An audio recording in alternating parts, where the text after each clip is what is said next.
Good morning and welcome to the 17th meeting of the Equalities and Human Rights Committee. Our first item of business is our third evidence session on race equality, employment and skills. We have two panels. I'm very grateful to all witnesses for their attendance today, and I'd like to welcome witnesses on our first panel.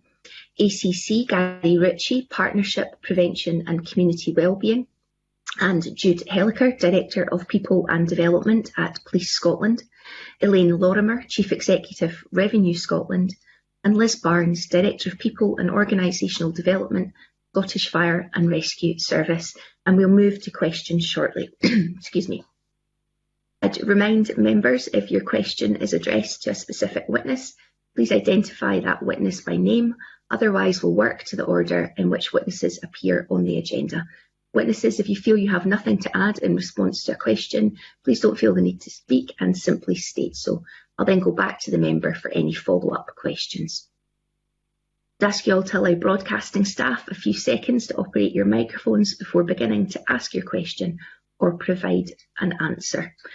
And we will now move to questions. Can I start by asking panel members about the impact of COVID-19, the lockdown measures and the Black Lives Matter movement, which have all brought inequalities in this country into stark focus. So I want to know about race and employment in the short term and how your organisation is planning for the medium and long term. Has your organisation, for example, made any specific planning for your minority ethnic staff take into account COVID-19? And if I could go to ACC Gary Ritchie first, please. Gary. Yeah, good morning. I think actually that's firmly in Jude's area, and I'm sure she's probably more equipped to answer that than I am. So if you don't mind, I'll just hand over to Jude. Okay, Jude. Thank you, convener. So the impact of COVID has a fairly seismic effect on all workforces, but I think in the police workforce more so because of the need to ensure that we are mobilising our people effectively. I think we initially were affected very much by absenteeism, like every organisation was. But we quickly mobilised our people, and we haven't seen any particular impact or disproportionate impact on our minority staff. However, we are acknowledging that people with caring responsibilities and people people with larger families are impacted significantly. We know that employment is going to be an issue, and we're conscious that in recruiting police officers in particular, we will be recruiting fewer police officers. So we're very conscious that we want to ensure that we are reaching out to some of the underrepresented groups to ensure that we are, in the long term and in the medium term, recruiting from a very representative community in Scotland. We have recently taken in an intake last week of 125 new recruits. 35% of them were women and 7 were Black minority ethnic candidates. And we're very pleased to see such a significant increase in our BME colleagues. In the longer term, we will be looking increase our engagement with minority ethnic communities. We've been having to do that on a virtual basis over the last number of months because of COVID, and that engagement with communities is becoming more difficult because of lockdown. But we are seeking to go out to communities virtually and hopefully in person over the course of the next number of months to ensure that engagement is continued and sustained. Thank you, Jude. You said that there had been no disproportionate impact on your minority ethnic staff in Police Scotland. Can I ask how you know that's the case? Our committee's taken evidence that actually COVID has impacted on Black and minority ethnic communities in Scotland. So how do Police Scotland know that that's not the case for your workforce? The there has been an impact on all of our workforce. What we're not seeing is a disproportionate impact on our minority communities. And one of the reasons why we feel that we have been perhaps somewhat successful in this regard is that we've been implementing a smarter working programme that allows people to work remotely and to work from home. And we have issued thousands of laptops to people who would not otherwise have had access to that type of facility to work remotely. We've been offering people more flexible working arrangements, and that has helped significantly to increase that agility in the workforce. So I think we have taken a very flexible and open approach to that, and we are not seeing any disproportionate impact at the moment on underrepresented groups. I suppose when we think of Police Scotland, we think about operational officers and the community police officers that we see on the streets. Now, clearly they can't do their jobs from home with a laptop. So how are you ensuring that your minority ethnic officers in our communities, keeping us all safe, are not being impacted?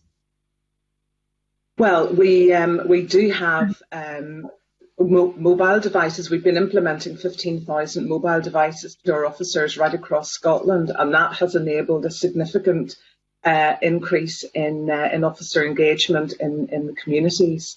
We are ensuring that officers are able to get out, and we mobilised an extra 700 officers from what might have been perceived as more office-based work during COVID. So mobilising that number of officers at a time when the country was in crisis has led to significant increases in public confidence, and that public confidence is very much increasing across all of our communities.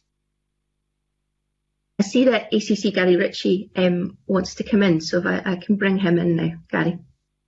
It's just to further answer your question as well. I mean, we have a zero tolerance approach to hate crime, as you know, as an organisation, and that includes any hate that's actually directed towards our officers. So who are very disciplined at ensuring that in any circumstances when they're undertaking their duties, if they should experience that type of behaviour from anyone, it's recorded as a hate incident or indeed as a hate crime if it merits it. So again, that's another monitoring and has been a way of monitoring how the impact of what we've seen recently is affecting them. So Police Scotland have information about whether their officers have faced racial hate crime and whether it's increased at the time. And you would say it's not increased during this period? No, we've seen an increase in hate crime in some areas, but nothing disproportionately affecting police officers. Okay, thanks. We'll maybe come back to that. If I can move on to Elaine now with that question around short-term, medium-term and long-term planning for minority ethnic staff, please. Elaine. Yes, good morning, convener, and thank you very much for inviting me to attend today. I could start first of all with the impact COVID has had in the short term in our organisation, and with particular emphasis on our minority ethnic staff. As an organisation, we benefited from having the technology in place to move to remote working immediately. Lockdown hit us in March, and so we've been running our tax authority remotely, with the exception of one very small team of staff who have to attend to manage mail for us. We still unfortunately have white mail as an organisation that comes in that we have to deal with.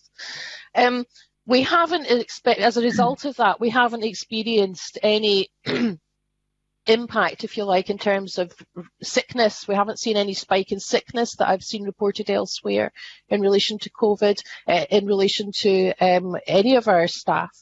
What we have seen, though, in terms of the short-term impact is, of course, we've had to move to using tech such as this, video conferencing, that sort of thing, to enable to keep our operations running.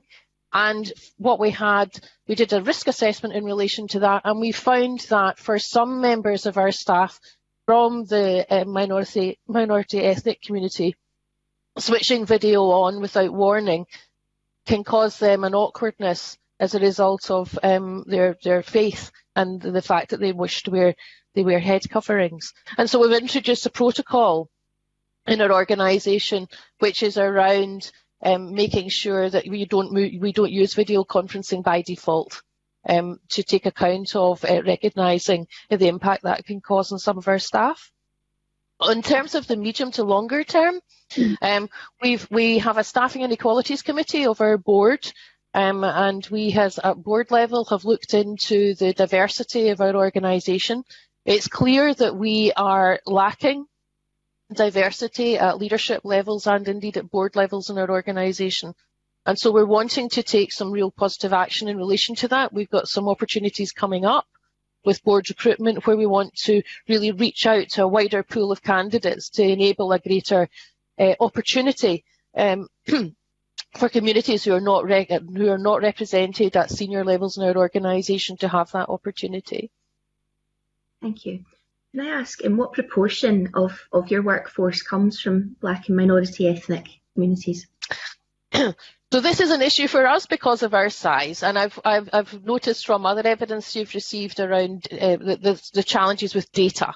But the anecdotal data evidence that we have in terms of visible ethnicity, we're operating at around 5% of our workforce. The issue that we have, though, is that we do not have adequate representation at the senior levels within our organisation. The 5% that we have are primarily the more junior levels within our organisation.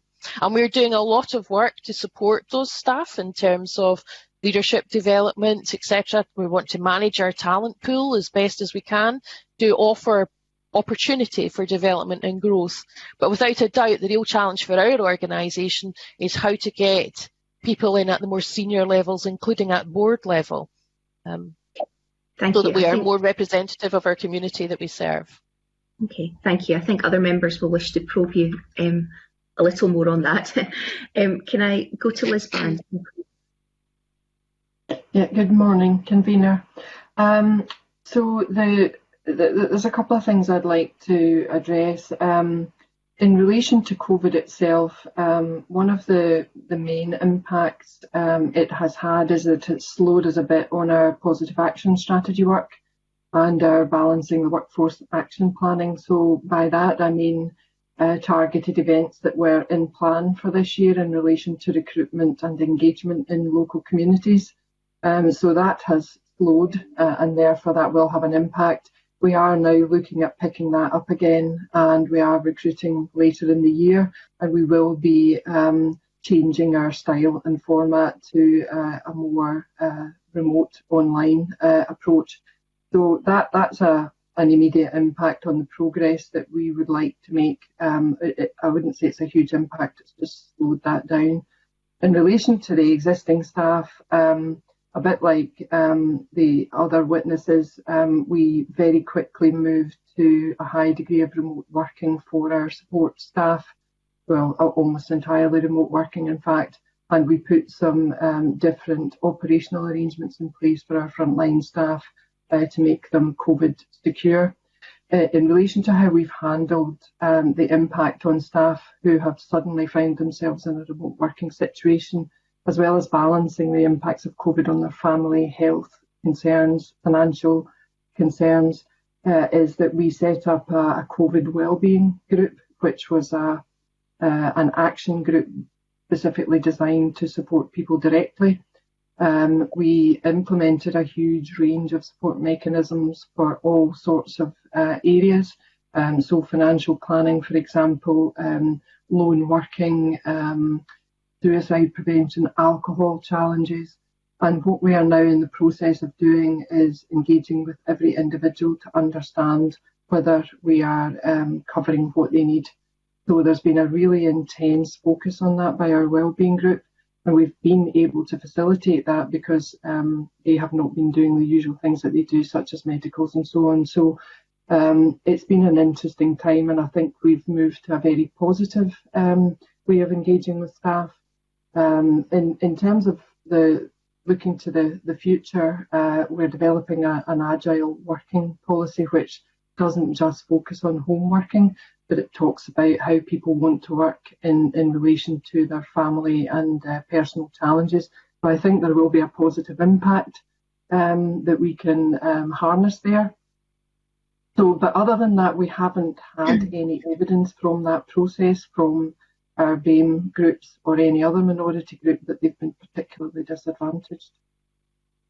And does your agile working, will that include firefighters themselves, or is that for more back office staff? At this stage, it's a really good question. We were having that debate in the senior leadership team just this week. So yes, it is primarily for support staff at this stage, but what we are looking at is the model of our service delivery. So are there other jobs that we can create to make frontline services more flexible? Clearly there's a limit to that, but it is something that we're very conscious of, and we are conducting a review of our service delivery programme at this stage. Can I ask what proportion of your staff are in support roles, and what proportion are in the front line, if you want, proportion of firefighters? So from the 7,000 or so, well, we have about 8,000 staff. 7,000 of those are mainly frontline, and we have around 800 support staff. Okay, thank you. Can I go to Fulton McGregor now, please? Fulton. Thanks, convener, and good morning, panel. I wanted to the subject of institutional racism. It's something that we've been asking all of the panel members that have been in front of us over recent weeks about, and I think it's something that we all recognise as an issue within our society, but maybe have slightly different understandings about what institutional racism is. And I think it's worth saying at the outset that we as a committee and as a parliament regularly recognise that in the Scottish Parliament there is an issue in terms of BME representation. So I think that's worthwhile saying at the outset. But I'm wondering if I can ask the panel, I suppose, two questions, and it's the same questions for each panel member. Firstly, what is your understanding of institutional racism? And within that understanding, do you feel that your organisation has an identifiable issue with it, and is there have there been measures taken to address that? And I suppose in this occasion, if I could come to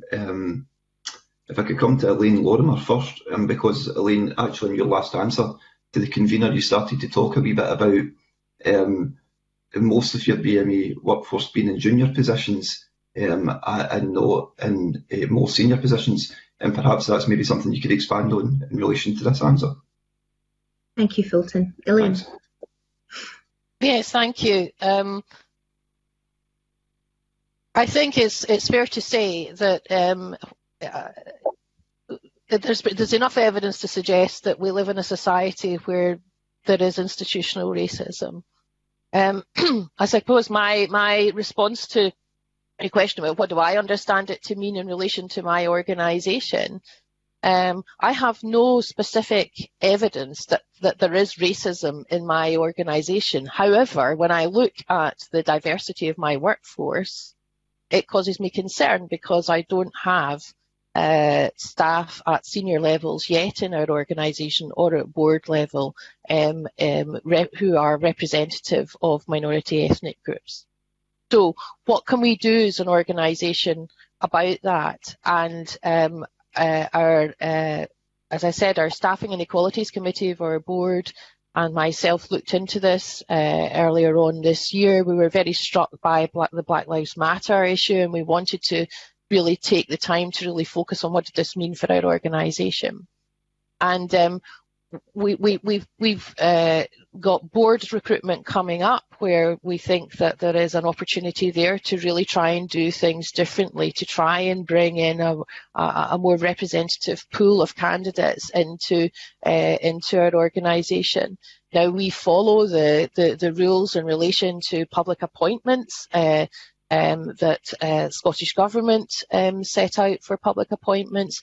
It's monitored, as you will know, by the Commissioner for Public Appointments. So it's a regulated appointment process, but nonetheless, within that, I do think there is things that our organisation can do, try as part of our recruitment strategy to reach out to communities that are not represented in our organisation, to understand why they are perhaps not interested or not aware, or feeling that these roles are perhaps not for them, so that we can make our roles as attractive as possible to people to come in.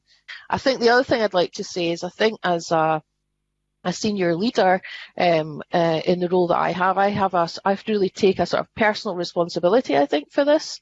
And so there are things that I have done too personally in recent times to try and improve my understanding as to what it is like to be part of a minority ethnic community in our society, so that I can understand what I can do as a leader to try and improve the opportunity for people from those communities to stretch and grow and develop. And so I'm part of a mentoring network that's been set up within the Scottish Government for that.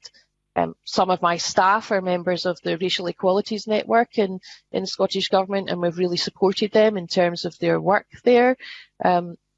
And we have also, as I've said, we've done as much as we can, but there's always more we can do, I'm sure, to manage and promote the talent that we have within our organisation, to give opportunities to learning and development and things, so that the staff that we have got the best possible opportunity for promotion. So this is a long-term thing that we have to try and sort out, but I think that when we have opportunities such as board recruitment coming up, such as roles as they arise in our organisation, we should be doing our utmost to try and broaden the opportunity as much as possible to enable people to get into these senior roles. Thank you. Fulton, do you have any follow-up, Elaine, or do you wish to just... Yeah, it was just to say, and thanks very much, Elaine, for that answer. And moving over to the two police witnesses, if either or both, I suppose, wanted to pick up that question as well. But I do know that from my work in the Racial Equality Cross-Party Group, that the police have presented at it numerous times, have done a lot of work in terms of recruitment of officers from all BME departments. So I wonder, you might want to touch on that, but I wonder as well if you could more look at the issue of, well, once police officers are in or in junior, what the possibilities are for further advancement within the service. Okay, if I could go to Gary Ritchie first, please. Again, I'll pass to Jude in a second to speak specifically about the HR issues. I mean, in terms of the broader issue of racism, again, that's something that's a particular significance for us, because obviously we get our legitimacy from our consent from the public, and so our engagement and our relationship with the public is absolutely fundamental to us operating successfully. And as Jude had mentioned earlier, our public confidence figures at the moment are broadly really high. But we've got to ensure, you asked, what your interpretation of what institutional racism is, and I think we've got to ensure that our policies and culture, are not inadvertently exclusionary in any way whatsoever. And we've got a number of processes that allow us to do that, including inequalities and human rights impact assessment in every single policy that we develop, as well as, and I'm sure Jude will touch on this, a compulsory equality and diversity training. But we recognise there's always more that we can do, and it's an area that's constantly under review to us. But as I say, it is fundamental to the way we operate as a service. Thank you. Jude, do you wish to add to that? Thank you, convener, and thank you, Mr. McGregor. I just, in addition to what Gary has said, some very practical examples of where we use our equality and human rights impact assessment to assess our policies and ensure they are inclusive. For example, the wearing of hijab, turban, beards, recognising cultural differences, dispelling some myths and identifying barriers that might dissuade people from joining the police. One of the very practical things that we've looked at over the course of the last number of months is the police recruitment assessment process, our standard entrance test that all prospective recruits have to come through. We recognised that there was a 20% discrepancy between minority ethnic candidates and white Scottish candidates. Clearly, this was an issue for us. We commissioned work to design a new standard entrance test, and there is a pilot currently ongoing which has already reduced the 20% disparity to 10%, and further work is ongoing to get that down to level the playing field for our black and minority ethnic candidates. So we see that some of the systems that we have in the organisation are inadvertently disproportionately impacting people who, for example, may come from a household where English isn't a first language. So that's one of the very practical examples of how we are tackling issues. One of the other things, and a point that Elaine made about visibility in leadership, it's really important that we in Police Scotland are representative of the communities that we serve.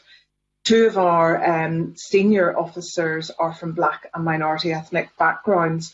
That's 2 out of 50 senior leaders in the organisation, which is good, but is by no means enough.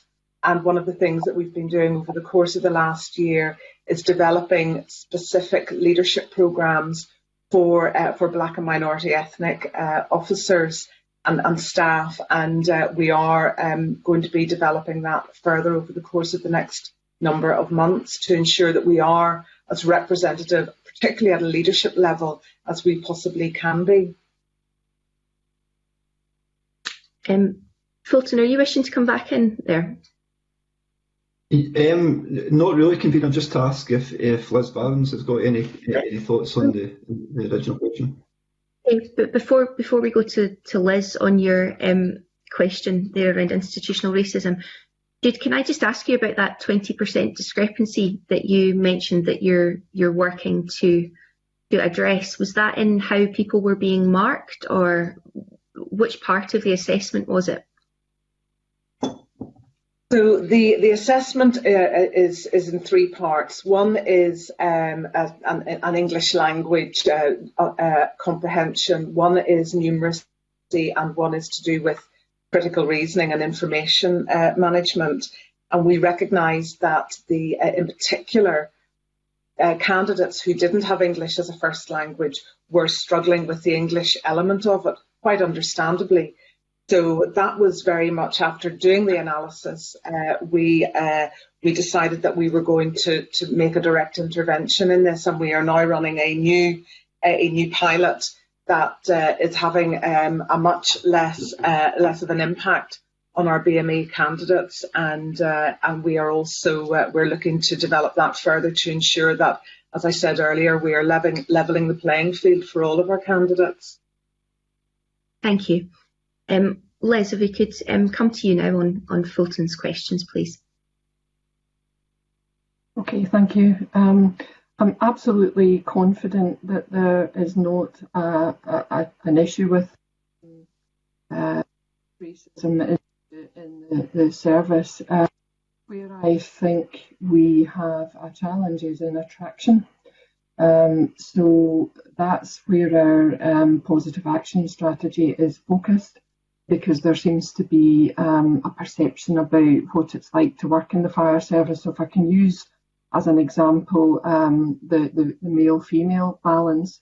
So last year's activity was targeted towards making or increasing awareness among the female population about the benefits and the facts around working in the fire service. So we had a significant number of female targeted events. That was, I mean, we've got a long way to go, but it was hugely successful in that we doubled the number of female applicants in the 2019 recruitment campaigns.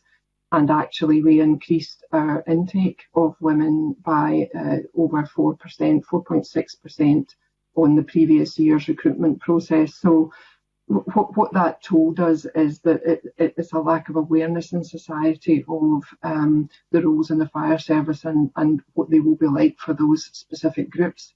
So our work this year, as I said earlier, was targeted to BAME communities for the same reason. And we've linked with various organisations like Stonewall and the Asian Fire Service Network, and plans to advertise on Scottish African radio stations, for example, to hopefully make people more aware of the potential for working in the fire service.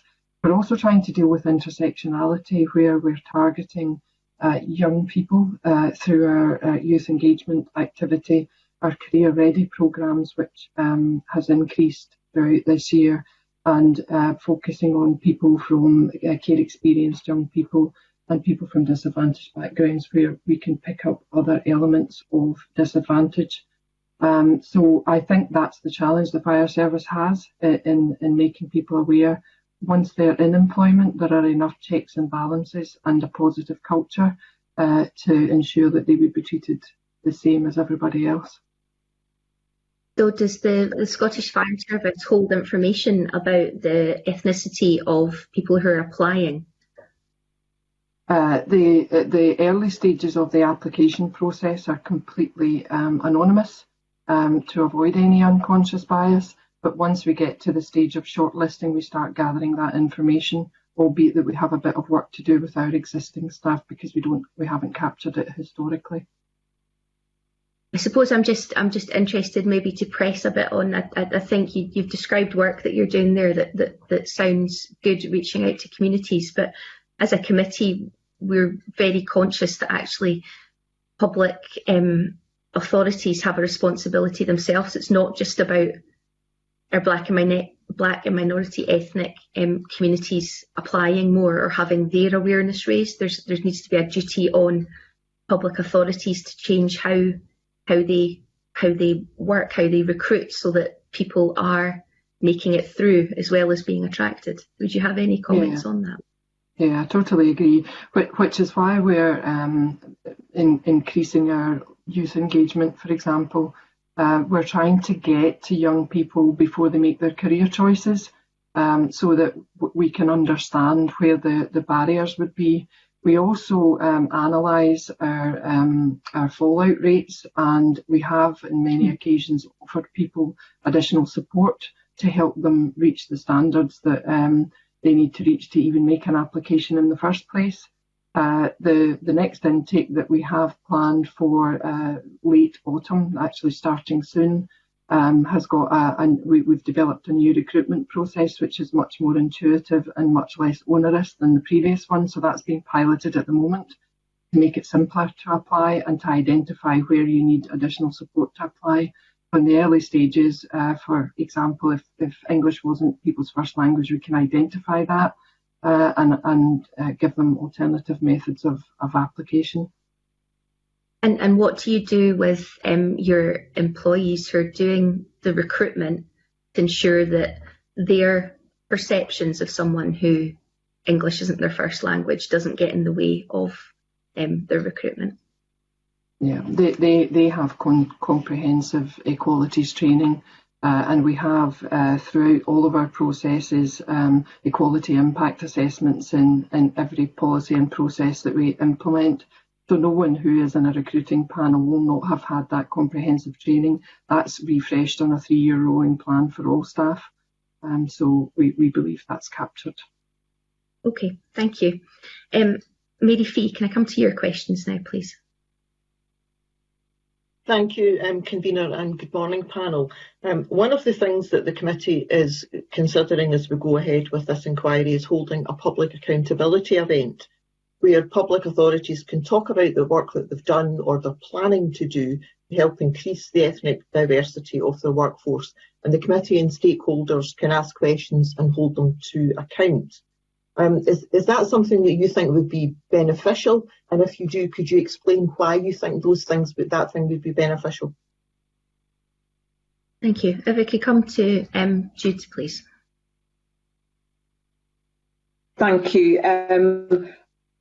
First answer, quick answer is yes, absolutely. I think that would be very beneficial. It's evident already from this morning and listening to colleagues from other public sector organisations that there is much to be learned from other colleagues.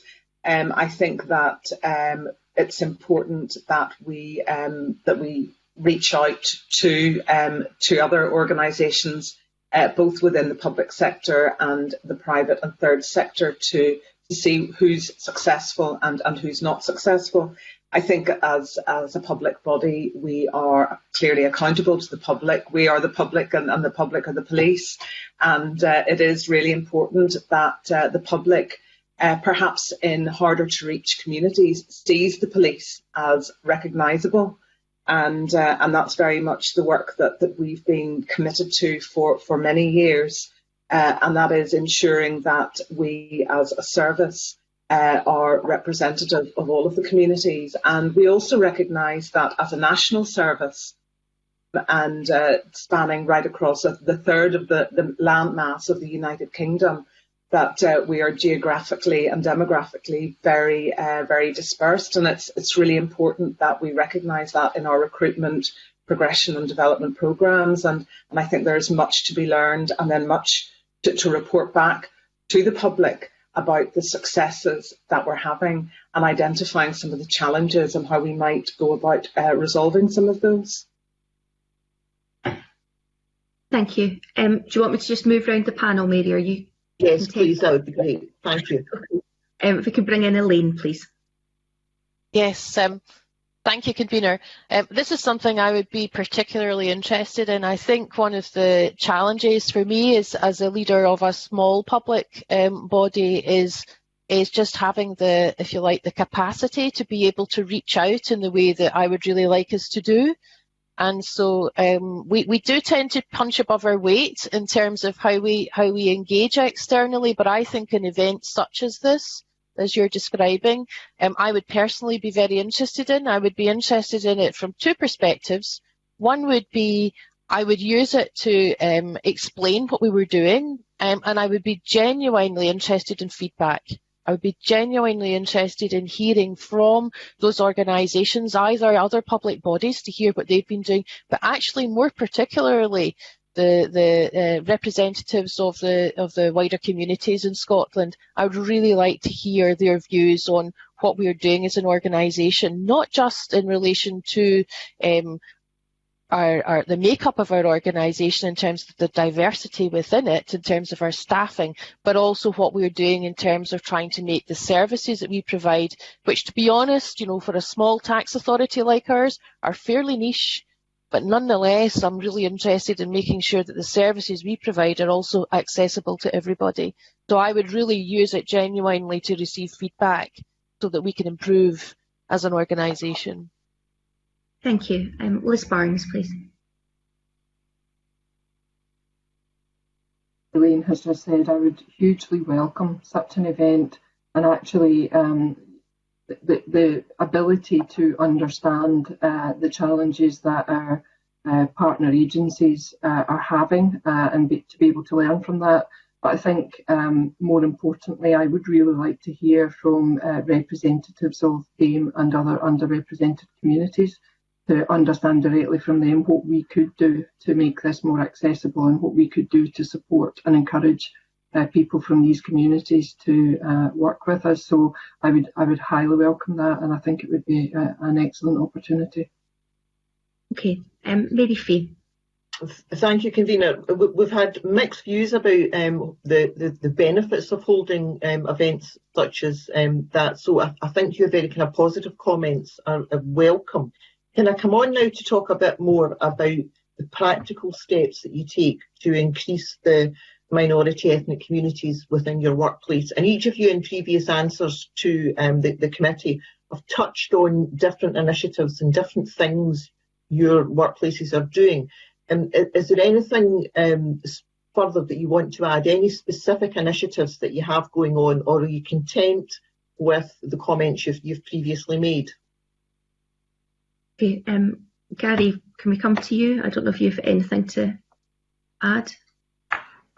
I suppose, again, Jude will cover the specific issues around about employment and recruitment. I think the only thing that I would add is, through a kind of fundamental processes of community engagement, it's always with a view to not just actually understanding and ensuring that our communities, whether they be hard to reach or not, are receiving a high standard of service, but it's also, I think, to open the service to our communities in whatever way, whether it's through accessing as community groups or, potentially for future employment opportunities as well. So we nationally link in with a lot of representative groups, such as I'm not going to list them. The list is extensive, and in our own divisions, we have specific engagement there as well. So constantly looking to improve that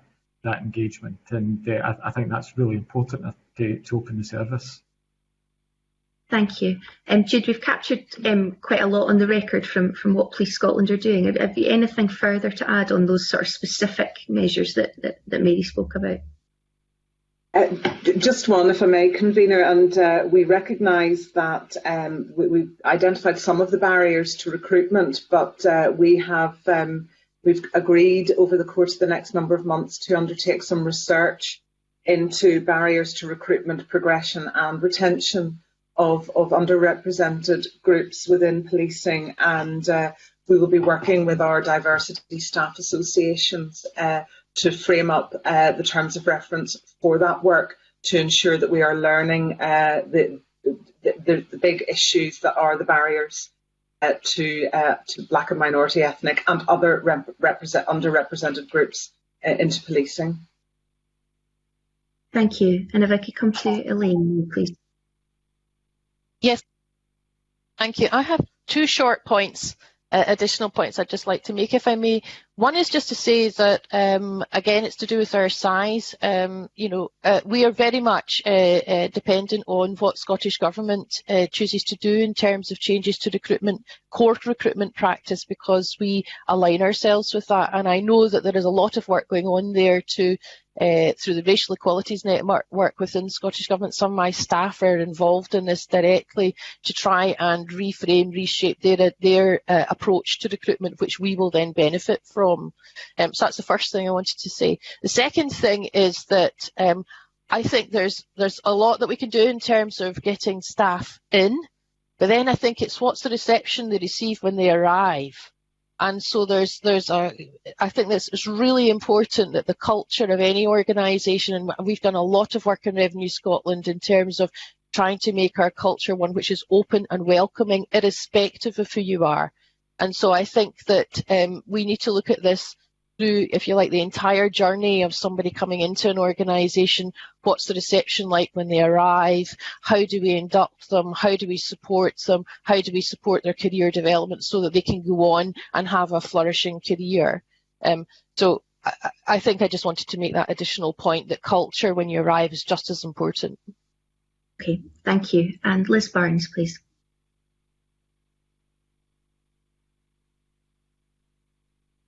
Areas of focus that are in addition to what I've already said. Our senior level BAME champions have just started to develop, and I'm looking forward to the benefits that can reap. They are currently going through training to support them to drive that across the service. We are aiming to have a specific focus on BAME communities in relation to our apprenticeship scheme, which is now fully up and running, and we hope that will help us target young people in the BAME community. And also we look forward to joining the Justice Sector cross-system race employment group, which we hope will help add value. I know that hasn't quite gotten off the ground yet, but that's something we'd be really keen to get involved in. Okay, thank you. Mary, are you content for me to move on now? No, Convener, I'd like to very quickly come back and ask our police representatives a specific question. On the 15th of September, the thematic inspection into training and development in Police Scotland was published. And there are 17 recommendations contained within that report. Now, obviously, this morning we don't have time to go through those recommendations in detail, but there's a couple of things I would like to pick out from the report to specifically ask our representatives. The first one is around lack of leadership, training and development in Police Scotland. And the second one is around promoted officers have said that they have received no training or development. And Jude, in answer to a previous question, and correct me if I'm wrong, but I think you said that 2 out of your 50 senior officers were from black and minority ethnic communities. Now, you could say that that's not particularly a number to be proud of when there's only 2 out of 50 senior officers are from black and minority ethnic communities. And I just wonder on your comments on the recommendations within the report. And in the last session of Parliament, I was convener of the Justice Subcommittee on Policing. And we had a number of discussions with representatives from the black and minority ethnic community about the relationship between their community and the police. And it would seem that in order to encourage more individuals from the black and minority ethnic community into the police, one, there has to be a good relationship with the police. And 2, they have to see themselves represented in that police force because you're on the streets every day.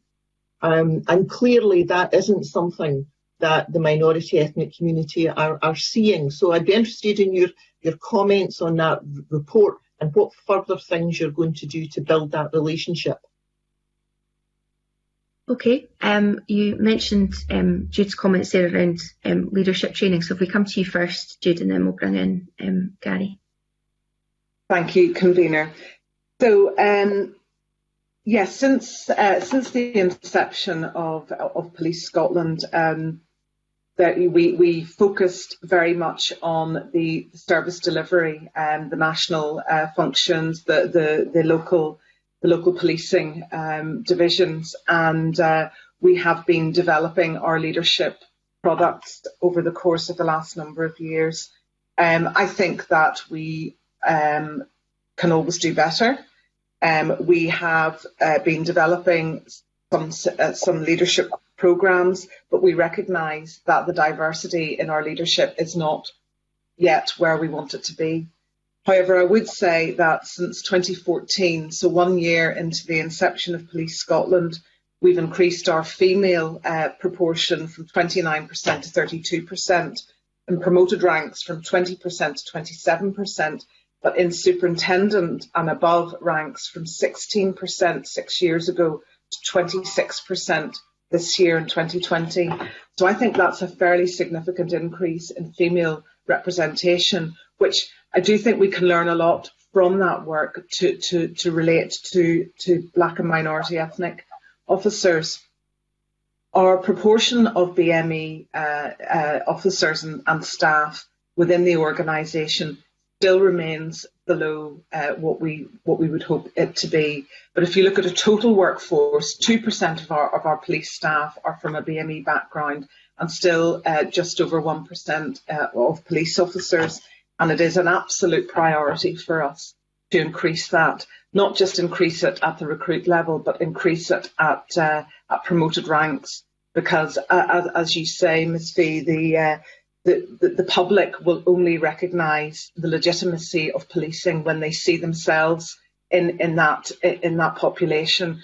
So that is why one of our divisional commanders in Ayrshire is one of the most senior visible minority ethnic officers we have in the organisation, and he is a great example of how we can show mirrors the community of senior officers. And there are a number of other officers in senior ranks and in roles that we are looking to increase.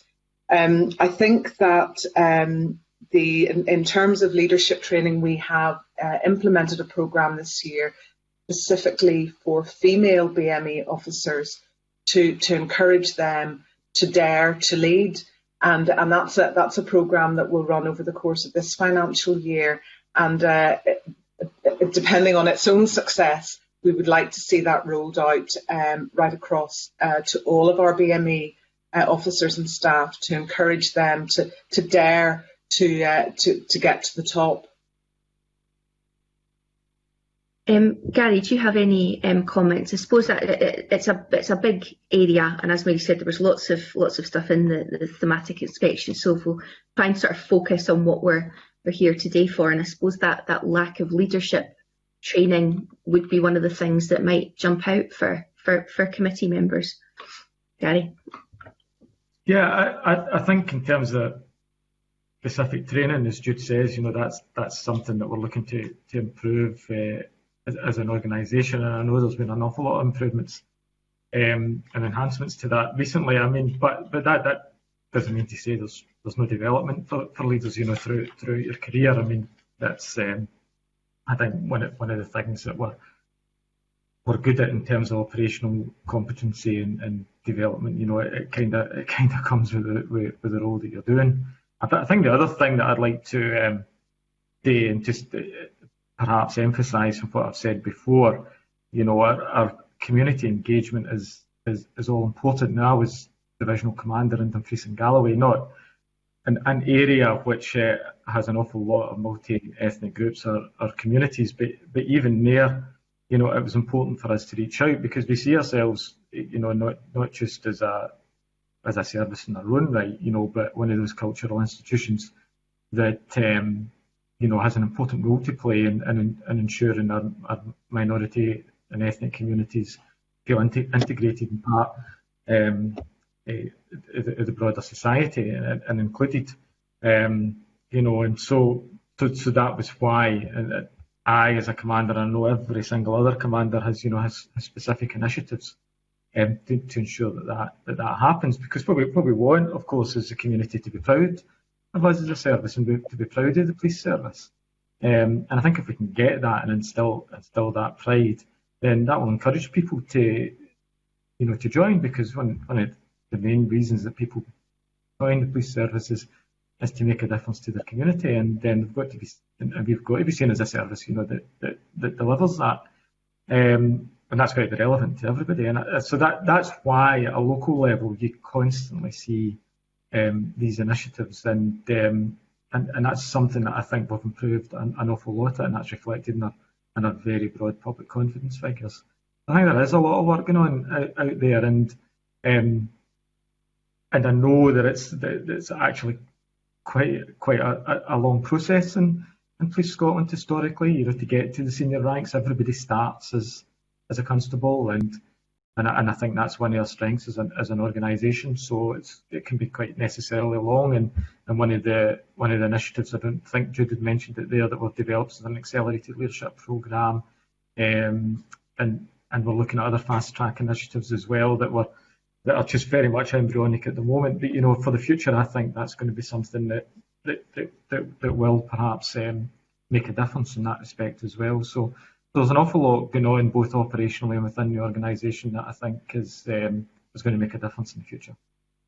Okay, thank you. I'm going to move us along now, and if we have any more questions on that, we'll follow up with correspondence. If I could bring in Gillian Martin, please. Thank you, Convener. In the interest of time, I know we don't have a lot of time left, so I'm going to try and roll my questions into one. They're around positive action, and you have all mentioned various positive actions that you have taken to try and increase the levels of BME represented in your organisations to, as you've just been saying, to better reflect society. Could you tell me what assessment you've done on how they have worked, and why, if there's so many positive actions available, why are we still not seeing a shift, the shift that we'd like to see? And we've heard from quite a lot of equalities organisations who've been in, and the various comments we've had have been positive action is not well understood. Employers are fearful of getting positive action wrong.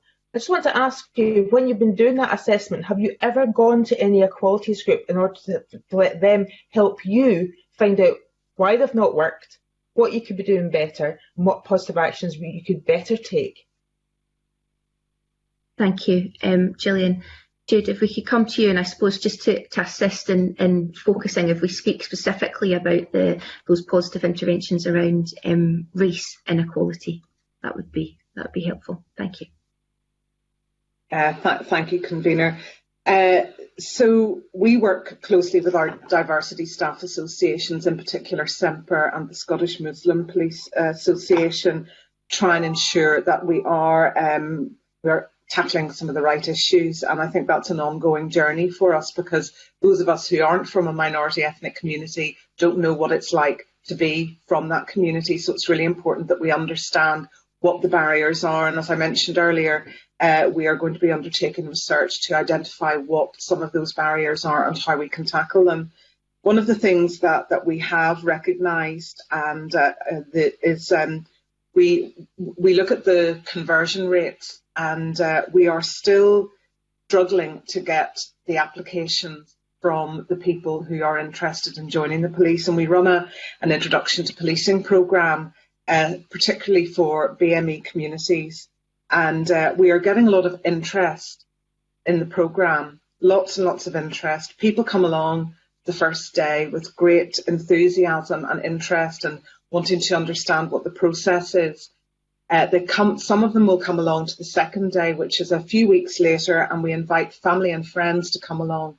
And it appears to be at that point that the interest levels start to wane. And I think that from some of the hard-to-reach communities, the issue of family endorsement in policing as a career and as an attractive career option is still one of the challenges that we're facing. So we will continually review what it is we're doing in order to, number one, increase the attractiveness of policing as a career, and secondly, to convert that interest into applications, and not just applications but successful applications. Thank you. And can I come to Elaine now, please? Elaine. To pick up on the point about reaching out and understanding more before you take action, and that's certainly the approach that my board and I have decided that we wish to take. We're only 5 years old as an organisation, so we don't have a lot of history or data that we can draw from, or indeed initiatives that we can properly assess. But what we decided we needed to do was work off the basis, get some evidence and work off the basis of that evidence in terms of planning future initiatives. So as part of the approach that we're going to take, we are going to be, similar to other organisations represented here, doing some research. We're going to have an outreach programme where we want to reach out to communities to help us in terms of the design of our future services that we provide as an organisation, but also to understand why it is that we are not getting the candidates in, as I've described earlier, for senior positions or indeed more broadly into our organisation. So research, targeted research and reaching out to those communities is very much part of our plan over the next year. And we want to start now because we've got exercises in terms of recruitment coming up that we want to really do differently. Thank you. And Liz, please.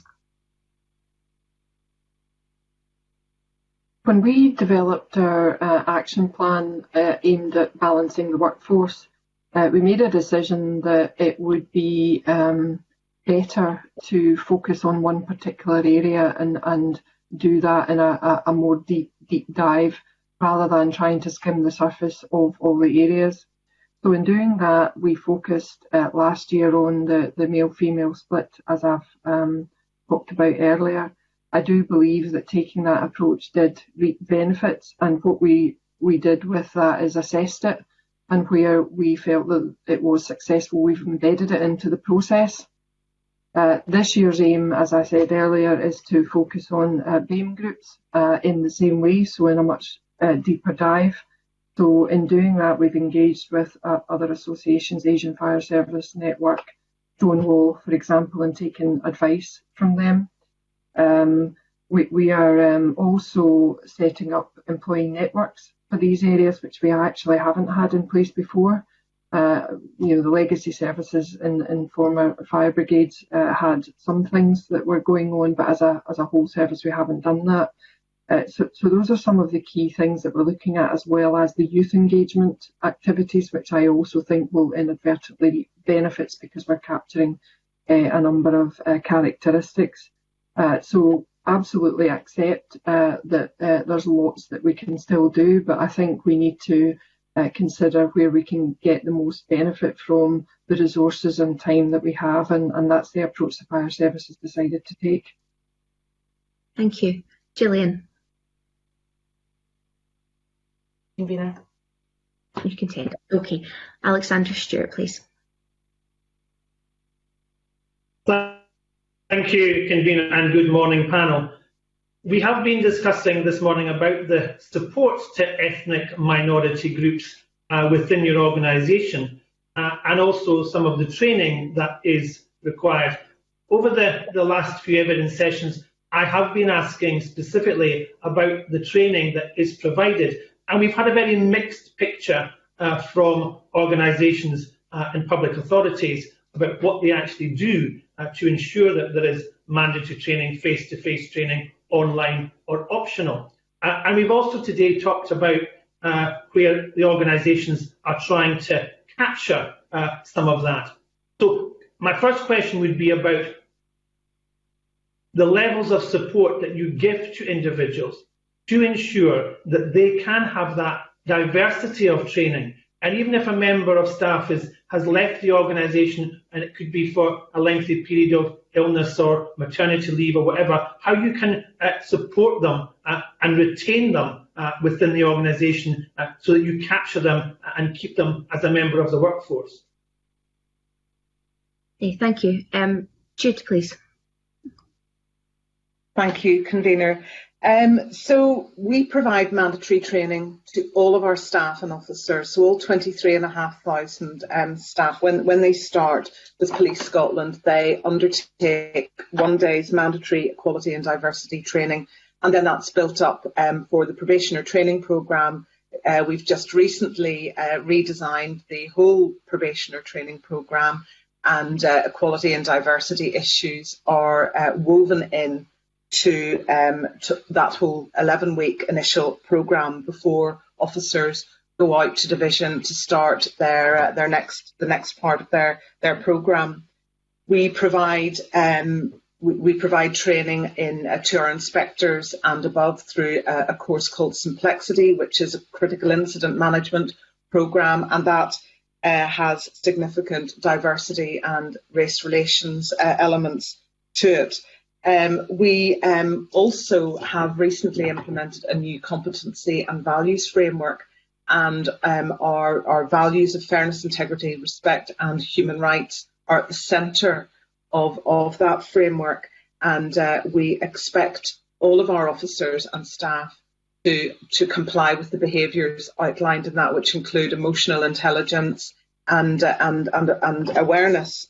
And then we are, as we use that competency and values framework then to identify people for progression to the next rank, we use critical incident briefing for example, chief superintendents, and in the most recent programme that we ran, we had a very significant critical incident that had race relations issues, and only the very best who were able to respond effectively to the Chief Constable in that regard were eligible for promotion. In terms of support to our minority groups, we work with the Diversity Staff Association to support that. I think we can do much more, and I had a meeting with Semper last week to see what we can do to intervene very specifically with the support to our minority officers, and having recently started working on a reverse mentoring programme with one of our minority networks, I think it's really important that we as senior leaders listen to some of the minority groups in our workforce and understand from their perspective what the issues are, and not try and put our own unconscious bias on them. So that's one of the big issues that we will be tackling this year, is how we tackle unconscious bias from a variety of different protected characteristics. Thank you. Elaine Lorimer, please. Thank you, Convener. In relation to training, we have, as a public body, allied to the Scottish Government, we have unconscious bias training, which is mandatory. Everything you would expect us to have there, we have. When staff come into our organisation, we have a comprehensive induction programme which introduces them to things like the unconscious bias training, the mandatory training programme we have, but it also goes wider than that. It talks about the culture as an organisation we're trying to promote, and also makes strong links to the Racial Equalities Network, the further support if it's staff coming from minority ethnic communities that they can reach out to beyond our organisation. And then within our organisation, we've placed a lot of emphasis, I mentioned it earlier, on culture and on leadership development, management development, and within all of those initiatives we've taken forward, the focus on culture has been about creating an inclusive culture where everybody has its place, has their place within our organisation.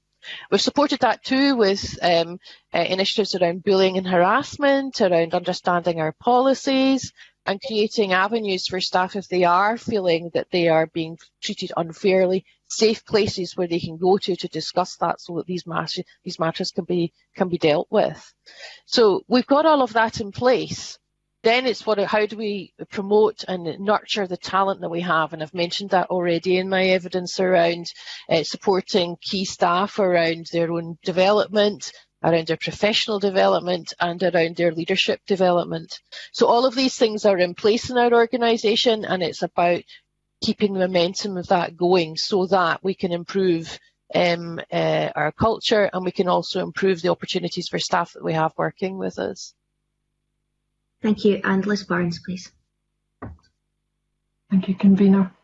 Our revised whole-time firefighter recruitment programme, which I mentioned earlier and is about to be rolled out, the communications plan around that will target Scottish African communities in particular, to hope that we can encourage more applications from those areas. We have a professional behaviours and equality training programme, which is compulsory for all new recruits, whether it's operational or support staff, and that continues to be compulsory on a 3-year cycle, and that's updated as necessary. This includes elements on race awareness, tackling prejudice and discrimination, and we also provide additional awareness raising in other training settings, such as service delivery, where our community advocate team and work with communities, and in employment with unconscious bias training, which features in our recruitment and selection training, and that includes all interviewers, etc.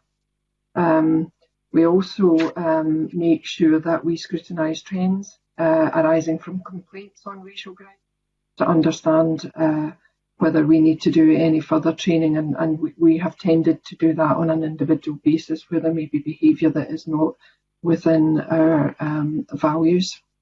And also our health and wellbeing services team have specialist training to be able to deal sensitively with cultural differences. So they get involved obviously at the recruitment stage of the process for onboarding medicals, but also they are obviously dealing with staff as they go through their employment when they have health challenges. So that's a kind of cross-sector view of what we're doing to address the awareness and knowledge of our staff. Thank you. Thank you, Convener. Can I just follow up with one other? You talked there in some of the answers about culture, about the confidence, and in the past we've talked about the organisational or reputational damage that can be created from not having in place all of these structures. And I think if I can maybe just specifically ask the police once again about the thematic inspection, Convener, that identified many gaps, many failings about flexibility, understanding, mentoring frameworks. So that has an impact on the public's perception of the organisation, and that could have a damage on the reputational culture of Police Scotland. I'd like to ask if they feel that that is an area that requires to be further addressed from the implications from this report. Okay, thank you, Alexander. We've had quite a bit from the police on this, so I'll just go to them and ask briefly if there's anything to add, but I feel like we've covered quite a bit of this. Jude, is there anything else you would wish to add about that reputational impact of reports like the thematic inspection, please? I think, thank you, Convener. I think we have a very strong story to tell. I think that the public confidence figures speak for themselves. We have applied the 4 E's throughout the COVID pandemic: engage, encourage, and so that has been very much the way in which we have approached our policing style, and that's very much at the heart of how we apply our behaviours and values as a service. And I think that we have a strong leadership team in Police Scotland, and that permeates throughout the organisation and how we deal with our communities. Thank you, and I'm going to move on now to Alex Cole-Hamilton, please. Alex.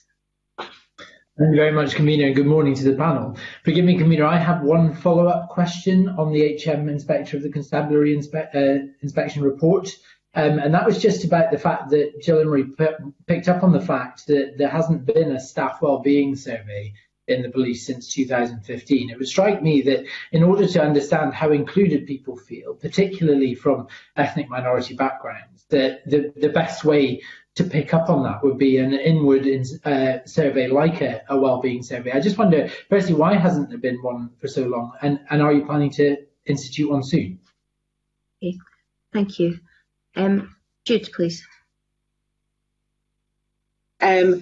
But yes, it is absolutely our intention to have a whole workforce survey early in the new year. The reason that it hasn't been carried out earlier this year, as was the intention, is as a consequence of COVID-19, and the Chief Constable took the decision to push it back. We will be applying a survey that has been used in 33 other police services across the UK, and that we have contracted the Durham University Business School to undertake this research, which will also enable us to benchmark against many other forces across the UK and some of our most similar forces. So we are very much looking forward to that whole workforce survey next year. Okay. Alex Cole-Hamilton. I understand why it was delayed from early this year because of COVID, but is it really the practice of Police Scotland to only conduct staff wellbeing surveys every 5 years? Good. No, it is our intention to run the survey every 18 months. We, as I said, we were going to do it earlier this year. That, for obvious reasons, is not now happening. We have, however, conducted other research with our workforce. That hasn't been the whole workforce. It's really important that we do this with the whole workforce. But we do engage with our people regularly. We have a very strong engagement function. We have a Chief Constable's Forum that where there is an opportunity for every member of the workforce to talk to the Chief Constable on a bi-monthly basis. And we publish all of those questions and answers within 24 hours of them being asked on our intranet. And we have very regular engagement, both at a local level and at a national level. So I think that whilst we can always do more, and whilst we're very much looking forward to the staff survey, we do engage very successfully with our workforce. Alex. Thank you, Convener. Thank you for that answer. Moving on to a final question, which is for all panellists. What processes do your organisation have in place to ensure that when you go through the process of recruitment, you have a clear way of capturing the reasons for which people are unsuccessful? And what level of data do you have to be able to refer to, and who's responsible for reviewing that and following it up and looking at introspectively organisational process and potential bias. Thank you. Jude, if we can come to you first, please. Thank you, Convener. So we are just about to implement later this year a new e-recruitment system, because at the moment all of our recruitment processes are manual, and that causes us some difficulties with recording data, so it takes us quite a long time to pull it together. However, as I mentioned earlier in session, one of the things that we were very concerned about was the attrition rate of BME candidates in the recruitment process, and that was sufficiently of concern to us to be able to get into some of the deeper analysis. And as I said earlier, we are tackling that through the introduction of a newly designed standard entrance test to ensure that some of the unconscious bias and the disproportionate impact potentially on underrepresented groups is tackled.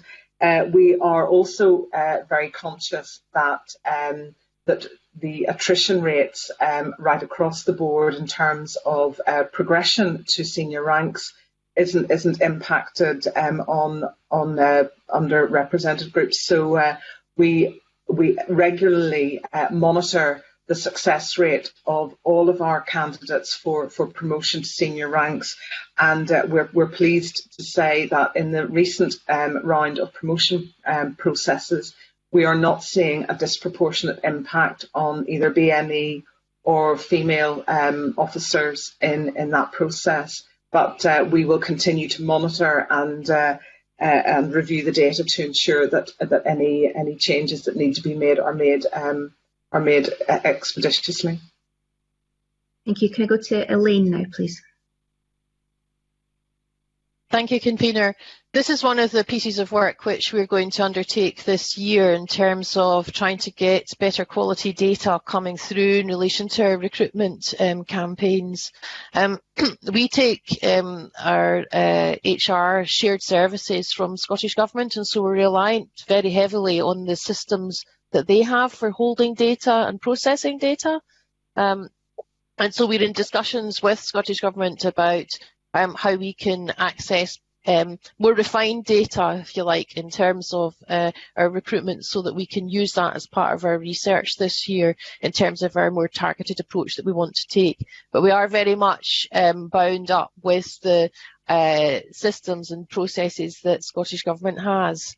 And as I say, we're in regular conversations with them to see how that can be improved. Thank you. Liz. We capture all of the statistics at the beginning of our process that we can then go back and look at. What we do from that is we look at the total applications received, broken down by all of the characteristics, whether that be gender, transgender, age range, ethnic group, etc. And that's fairly comprehensive, because looking at the statistics, there's not a lot that tick the prefer not to answer box, so it is a fairly accurate reflection. We then break down at what stage those individuals drop out of the process, so whether that be in the psychometric selection area, the assessments themselves, or they drop out later on in the process, even once they've been successful. So we analyse all of that and have looked at that, and that was one of the drivers for us focusing on women, for example, particularly women firefighters who were dropping out on the assessment days, particularly around physical fitness. So what we did as part of that is we provide early input to women on how to improve their fitness and what areas to focus on, so that they have a better opportunity in passing those. So I think that has largely been one of the reasons we've been more successful in that area. We haven't changed our standard at all in terms of that entry requirement, because those are nationally agreed standards, but we've been able to help people get to those standards. The other reason for changing our recruitment process recently was we had some significant challenges with the psychometrics. So there were two main issues. One, people failing psychometrics who were perfectly capable of passing other areas. So we've simplified that process. But also we have noticed that given that's a remote process, some people were coming in and had clearly got somebody else to complete the test for them. So we've had to build in mechanisms around that. So we are constantly analysing it in a detailed way, and that's led to the improvements that we've already built in. But I would just also like to reflect that our systems are also very clunky, and it is a very manual process, albeit we've just kicked off a process to renew our system, help be more intuitive. Thank you. Alex. Thank you, Convener. I'm content. Okay, thank you very much. That brings this section to an end. Thank you to witnesses for your evidence this morning. That's been very interesting and helpful to the committee. Please wait for broadcasting to switch off your video and your microphone, and you're then of course free to leave the meeting. You can continue to watch on Scottish Parliament TV if you wish, and we'll now briefly suspend while broadcasting set up panel 2. Thank you.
Good morning, welcome back, and to our second panel of witnesses. This morning we have Linda Thompson, Head of People and Organisational Development, Nature Scott, Chris McCoy-Lavery, Equality, Diversity and Wellbeing Specialist and Head of Mediation Partnership Team at Visit Scotland, and Louise McGonigal, HR Manager, Highland Council. Thank you all very much for being here this morning to answer our questions. I'll quickly repeat how the session will continue. I'll invite members to ask questions. Remind members that if the question is for a specific witness, please identify that witness by name. Otherwise, we'll work in the order in which witnesses appear on the agenda.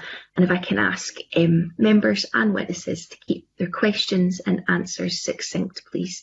And also, if you can give broadcasting staff a few seconds to operate microphones before asking your question or beginning your answer.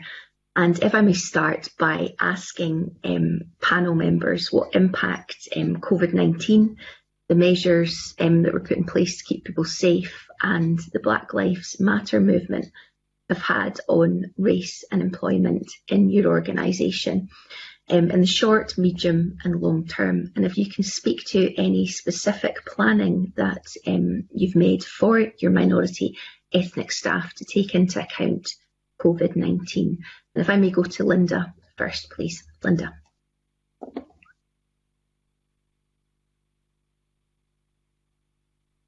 Thank you. Morning, everybody. COVID for us has been a challenge in the way that it has been for other people, but it's also been a really exciting period of time. We've had absolutely across our organisation contributing to the green recovery and all sorts of other sort of strategic work, but specifically around our workforce. We only have 0.6% of our employees who are Black or minority ethnic, and we only have a 3% turnover. So our opportunities to do much about that are very limited. So our focus has been on trying to work out how we can bring in more diversity through other more creative ways, and to stop thinking about it as a siloed organisation. This is a sector-wide challenge. It's a national challenge, so we've been focused on what partnerships we can develop over this time, and have started making some good strides in that respect. But I would say one of the best things that's happened is we've been doing monthly wellbeing surveys for our staff, and that's brought up all sorts of really interesting things that we might not have been previously aware of, that affect either one group or another group of staff, so particularly people who are carers or other people who are living on their own, or younger people who are sharing a home with their families. There's been all sorts of really interesting differences that have come out. From that, we've started a whole bunch of work. So we've had lots of different blogs on the Black Lives Matter stuff. We did a specific piece of work around racism and climate change, and that really kick-started some interesting conversation and debate in our organisation around bias across the sector, around how to increase access to nature for people. So for us, it's been brilliant, and we've got these things now called study tea groups that have started up, and that's really come through our young employee panel, where we're talking about all sorts of different topics, whether it's intergenerational work or like racism and climate change was the starting point. So it's been a real mixed bag, I suppose. We've had some challenges, the same as other people have, but the opportunities presented have been much more for us. Okay, and if I can ask Chris the same questions, please. Good morning, Convener. Thank you for the opportunity to speak today and give our views on Visit Scotland. Appreciate that. Yeah, I mean, COVID for us really has had a sort of two-pronged approach, really, because we've had staff dealing with the tourism industry that obviously was devastated by COVID, as you can imagine. And then we've had our staff working internally in the big offices, and also our staff that were working in our information centres, but of course could not do that anymore because they're all closed. So we had a big issue. So firstly, the staff who were dealing with the industry, that was very stressful because they were spending an hour and a half on the telephone, talking to staff, talking to people in the industry who were suffering, losing their businesses. So we, following that, I had a conversation with some of the managers, and we put on some training for helping them to deal with those conversations and support them individually. And I did a whole series of sessions on coping strategies for stress and management, etc., to support them through that process. The staff in the offices were all working from home, and during the time we're off, we've done a short staff survey about how people felt. And the impact, I think, mostly for people said that it was parents with children who were struggling, obviously. So we've been incredibly flexible with time and working, so people have been able to work at different times, have time off in the afternoon. And obviously there's a balance to be had. But in response to that, we set up a parents working group, which has now got about 22, 23 members of it. And they meet online, and they can share obviously ideas to keep children amused, and that was a really useful tool through the sort of lockdown, especially because people were sharing videos in different areas, and I think because of that, people felt supported and communicated and be able to talk to each other, which was really important for their well-being. So that was one area, and then obviously the staff in the information centres, they've been working on different projects, and they've been working with us, helping us well-being. So we've had a variety of responses really, but we've had it's been a mixture, but we've improved obviously as the tourism industry is coming back into life now. We've got more people working. The information centres mostly are open, So we're working on that. As far as the BLM movement are concerned, it's a lot of our young people really got involved, and as a result of that, they have been working with me and our inclusive tourism manager, who we've now designed what we call an inclusive charter for the organisation, which at the moment is very early stages because we've put it together. And it's all about actions that we can do to be more inclusive on every level, because you probably saw from the report that I did for the committee that we try to be inclusive in everything rather than just concentrate on one area, because our last mentioned report, we called it Our People. And that is what we see. We see our people as people first, and we try and drop the labels, if you like. So we see them as people, as valuable people to our organisation, and that's what we work on to encourage them and to give them opportunities. So we've been working with them to do that as well. So that strategy and charter is going to our senior management team in about a week's time, and we will take action on that following that. So I can't say more than that at the minute because it's still in the making. But it's a really good charter, and we've been working with BMIS, Organisation for Black Minority Ethnic People, and we've also now begun to send all our recruitment and all our job adverts to BMIS, and they're going out to over 4,500 people on their email. So we're hoping through that we're connecting. Okay, thank you. Can I ask what proportion of Visit Scotland's employees are from Black and minority ethnic communities? Got about 3% of people at the moment, but of course we're quite keen in Visit Scotland. We use the definition for race as such as nationality. We've got people all over the world working with us, from Spain, Italy, Poland, everywhere working in Visit Scotland. So we try and be fully inclusive in that sense of everybody as far as that goes, to give people that opportunity. And also for people who have been working with us who are abroad, we've allowed people to go home to spend time with their families and work from home in different countries, because obviously working from home, you can work from any home as long as they've got the right equipment and the security, etc. is fine for a period of time, not forever. And obviously they're on standby to be called back if we need them. But we've allowed them to go home and be with families as well during the very difficult time. Okay, thank you. Louise, can I come to you on those questions, please? And good morning to everybody. I'd like to echo what Linda and Chris have said in terms of the impact of COVID on every organisation, and the council has been no different. We have in the region of 10,000 employees within the council, and our percentage of BME is largely representative of the last census and lower than that of the rest of Scotland. So we're looking less than 1.5%.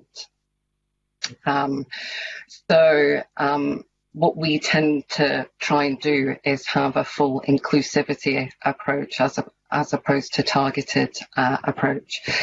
In relation to COVID, during lockdown, a significant focus, if I can take the three elements of immediate, short, medium and long term, the immediate impact was to send everybody home and put provision in place to enable those that could work from home to work from home, and reassure those that couldn't work from home that they were being supported during this time. Those that needed to return to work, as you can imagine, as a local authority, much of our work is frontline. And of course, we include education within the local authority, so that is roughly half of the council. So much of the focus was about enabling teachers to provide support to pupils during that time, and working very closely with the unions to enable that. The impact on staff was having children at home, working from home, and again, this was about providing reassurance and support to staff. During that time, we set up an emergency helpline purely for staff to contact HR with any concerns, and we made temporary changes to HR policies to support and reassure staff again. In the medium term, a working group was put together, headed up by one of the senior executives of the organisation, for staff returning to work. There's been much engagement, including the initiation of an employee engagement strategy, and the first survey was sent out in June, and that was around staff wellbeing, and we were pleased with the results of the survey in terms of a large proportion of our staff. 90% of our staff felt that they were able to cope with the current situation, and they knew where to go to get help. In addition to that, we brought forward, we were due to implement later in the year an employee assistance scheme, and we brought that forward to... Sorry to interrupt you there. I suppose, you know, acknowledging the importance of all your staff and of inclusivity of everyone, our current inquiry is quite specifically about your Black and minority ethnic workforce. So I wonder if you can hone in on that in your answer. Were there any specific measures that you did to help those members of your workforce? Nothing specifically targeted. Thank you. Thank you. That's helpful. I'll bring in Fulton McGregor now, please. Fulton. And good morning, panel. And just the same as the last panel there, I want to ask about institutional racism, and if this is something that each of the panel members recognise as an issue for your organisation, to what extent is that an issue, and what action are you taking to address it? Thank you.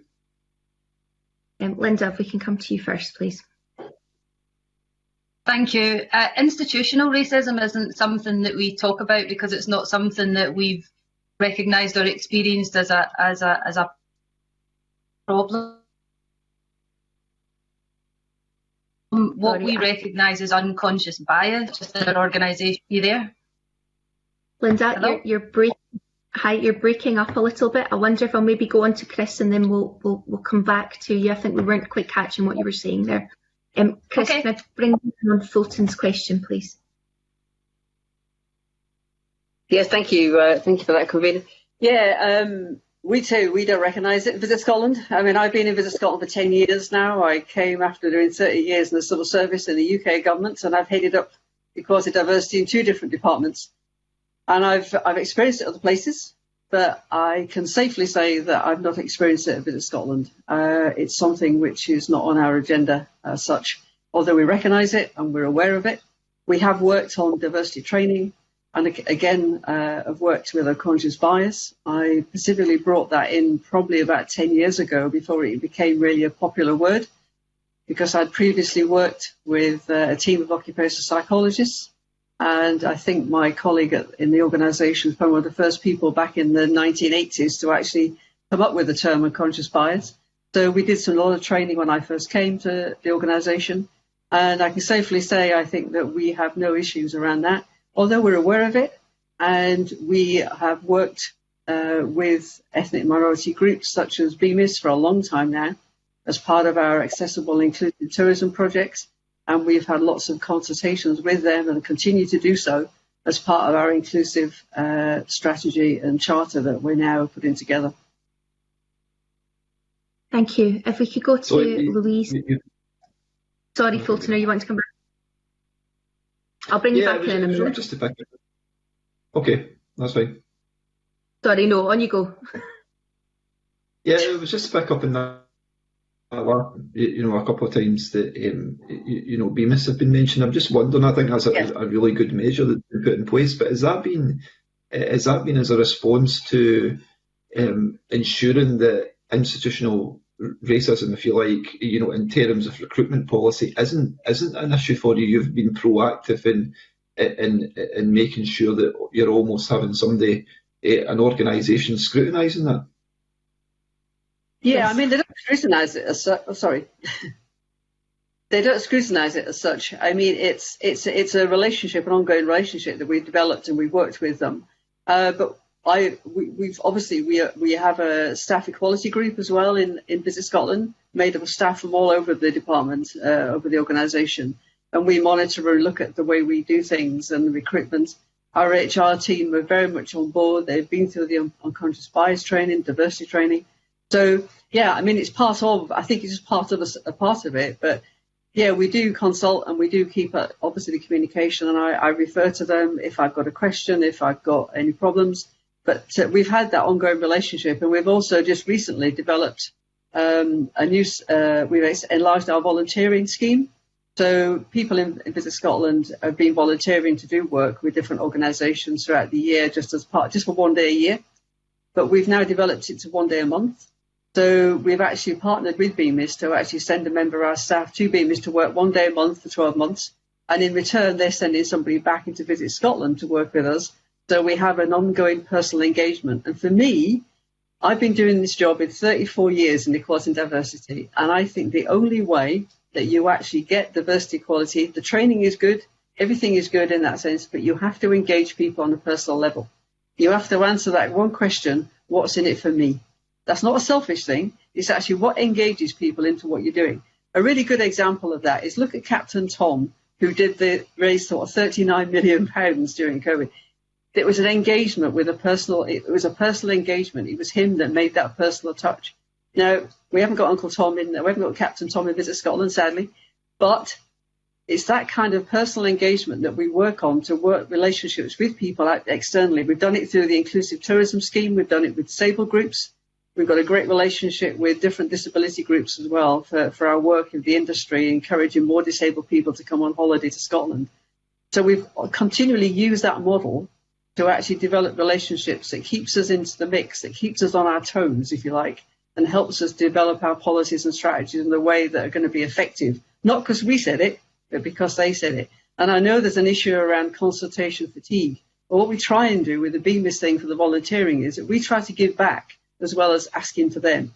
So we're trying to make it a two-way relationship. Thank you. I'm going to try and bring Linda back in to answer Fulton's questions. Linda, let me know if you need a reminder of them, or if you're okay to go ahead and answer. I'm okay, Linda. It'll all work okay. I completely agree with what Chris is saying, and we're relatively similar actually, so I won't dwell too much. But we do two things, I suppose. Internally, we've been really focused on unconscious bias for a while as well, but we put all our teams through an understanding self session early last year, I think. And this year we're moving that on to how that then impacts on how you work with others, which is where the unconscious bias part comes in. So that's the internal development. It's not a one-off diversity course or an understanding of one element of this. This is a big package. It's a human about me thing, like Chris was saying. On the outside of our organisation, we're really community engagement out in schools. We've got teams working in various community environments, trying to influence other organisations to think about diversity in nature. It's not just about big green spaces, it's about urban green spaces. We're doing a lot there, and we're sort of pushing this sort of you need to see it to be it idea. So that actually, we need to show communities how it feels, how they can experience nature and working in nature, either as a volunteer or someone alongside us in any other way. So we're trying to tackle it from a different perspective, or the same, similar to Chris actually, but in different ways internally and externally. Okay, thank you. Louise, your organisation's understanding of institutional racism and what you do about that, please. Okay, thank you, convener. We absolutely recognise it exists in society. However, it's not something we recognise existing as a problem within the council. They're an example of how we deal with inclusivity of all groups is the chief champions a leadership element and communicates to the entire workforce on a regular basis how important it is to be included, particularly with the geographic nature of our council. You know, we're 2/3 of the landmass of Scotland, so we recognise that filters through to every bit of diversity too. We have an Equalities working group. It's a theme that runs throughout all of our policies, and we also make sure all staff attend an equality and diversity workshop that we run in conjunction with our partnership with the NHS. That's just a few ways. It also threads through our employee review and development process, where it's discussed there with managers and staff. All managers have specific recruitment and selection training too. Okay, thank you. Fulton, do you have any follow-up, or are you content with those answers?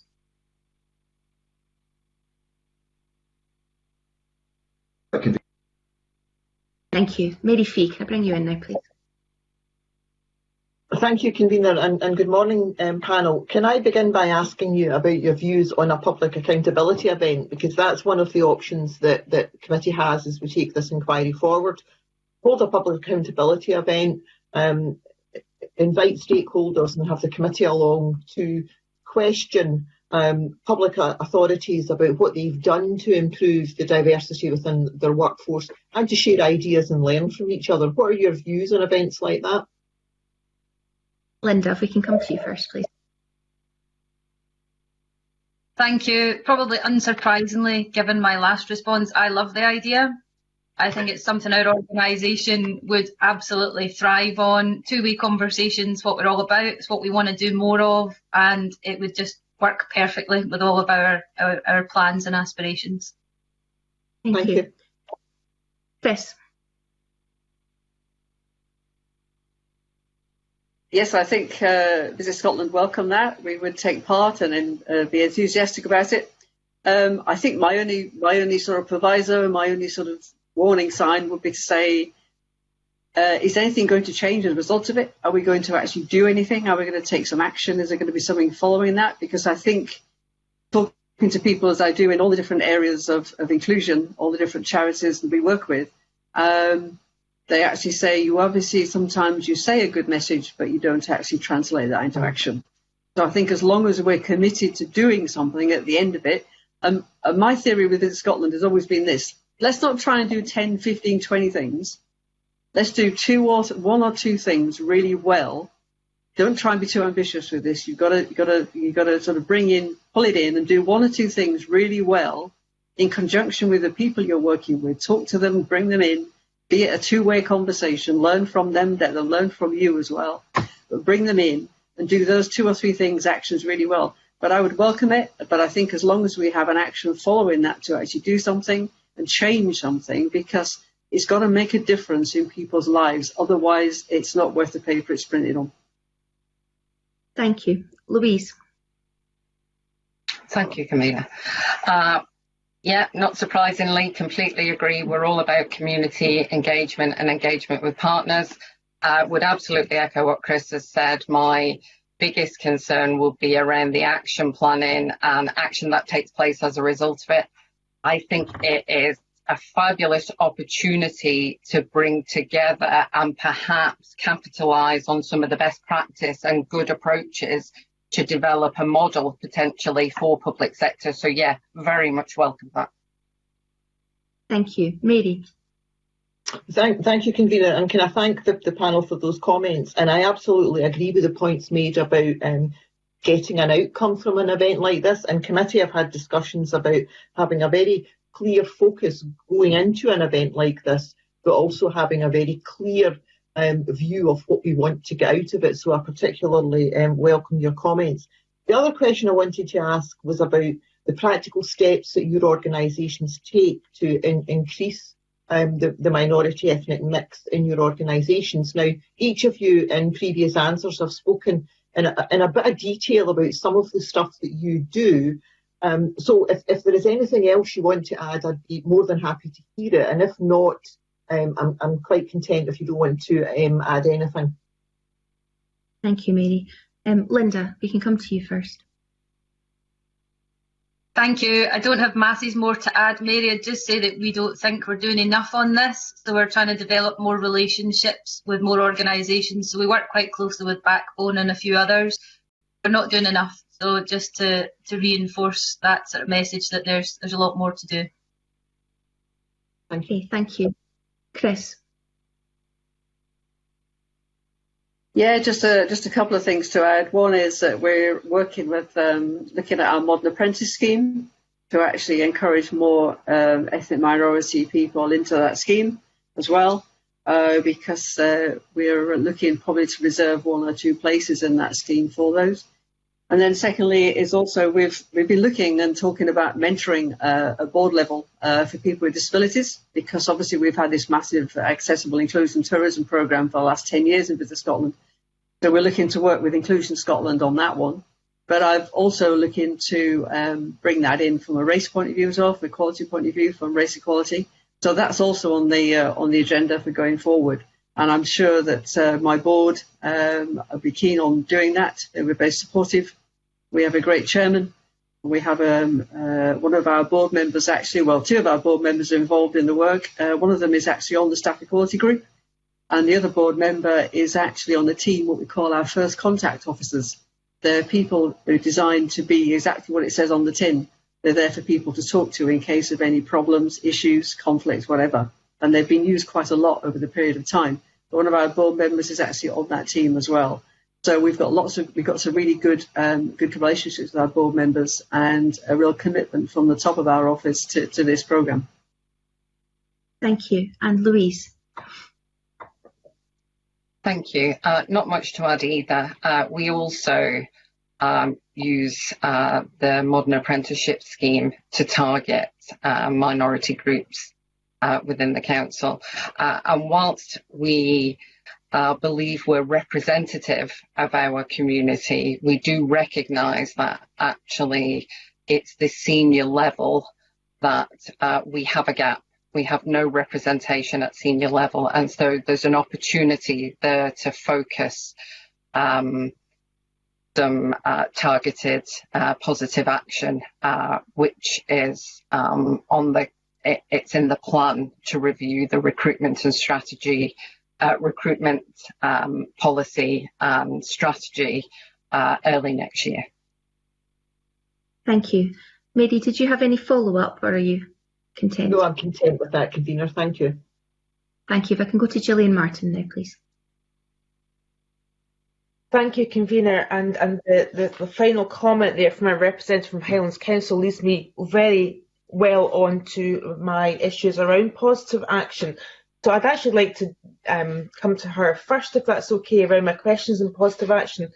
Positive actions are multiple, and some are more effective than others. And we've heard from quite a lot of equalities groups around positive action not being particularly well understood in the first place, but also employers being fearful of using it. And I would like to ask, so in your review of the positive action that you've taken, what advice are you getting from perhaps maybe equalities groups who know how these positive actions work and which ones are better than others?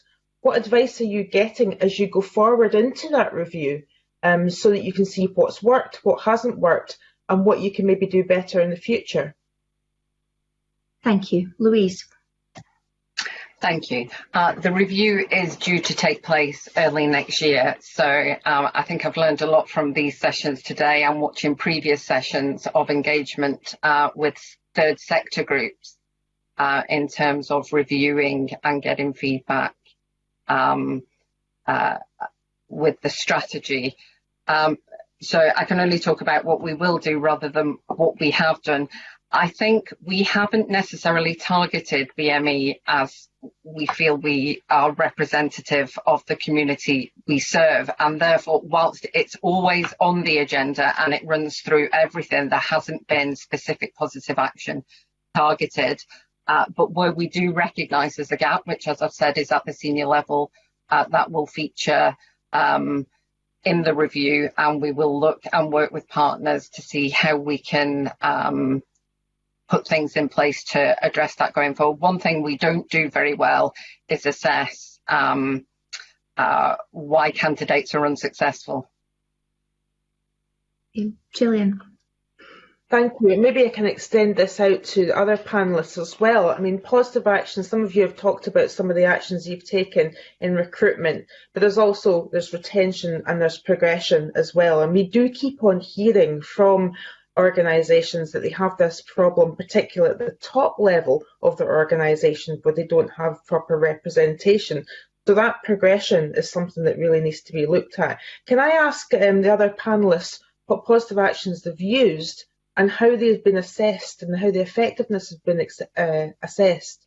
And adding on to that, that other part that I did ask Louise there, what assistance have you had from organisations, expert organisations in equality, into the actions that you've taken? Thank you. And if we go to Linda, please. We have not got many people in our organisation who this would apply to, so it causes us a challenge. Our positive action is around attracting people to the organisation. So we're working specifically with organisations around trying to make working with us more attractive, and that we can actually to get a supplement, because we're often looking for people who are specialists in a field, which makes it quite difficult to then bring in other people. So we've just agreed a massive investment in a youth employee programme to try and help that along. So for the first time for our organisation, we'll actually meet the Scottish Government targets around youth employment in the next year, which is great. And as part of that, we're working specifically with organisations to help us target some of that towards some Black and minority ethnic young people, to bring them into the organisation. So that's probably the biggest thing we're doing.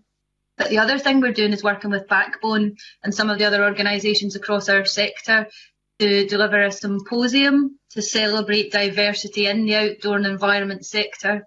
So hopefully, well, depending on everything that's going on, and that will happen probably next year now, to again track opportunities in our sector so that we can get people in. That's our biggest challenge. Thank you. And Chris, please. Question. So to answer the final question that was put, what we've learnt from organisations we've worked with, I think from people like BMIS, we've learnt quite a lot about definitions about the fully inclusive. So when we talk about race, we're referring to the group people defined by their race, their colour, their nationality, including citizenship, ethnic and national origins. We include the whole legal definition of people within that at the moment. And also for disability, we've also looked at people, learned from different organisations, not to assume or make assumptions about what people want or what they need, but we've actually asked them and gone out. At the beginning of the Accessible Tourism Project, we went out and did 17 consultations across the whole of Scotland with different groups. We had one group in Inverness, we had 50 assistance dog owners, so we had 50 owners and 50 dogs in one room, which is quite interesting, quite fun.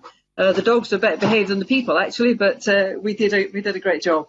But we actually got from them what they actually were saying. Don't assume what we want. Ask us, talk to us. So that's what's been our development over the period of time, is talking. And the most important thing is to listen and then to act on what you hear, rather than assume what you know, what people want.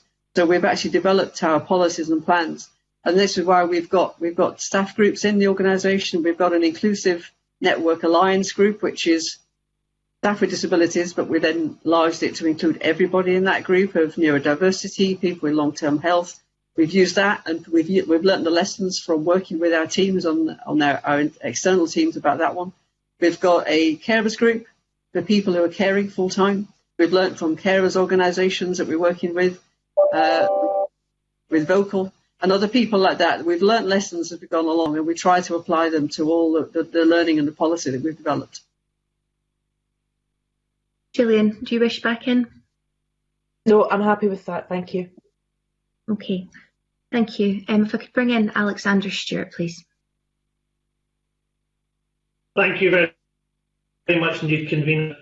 We've heard today and also throughout the evidence sessions that there's a very mixed picture about training that happens within organisations to ensure that there is a diverse workforce, and also the support that ethnic minority groups employees face when they're trying to be retained within an organisation. So, to the panellists, can I ask about that?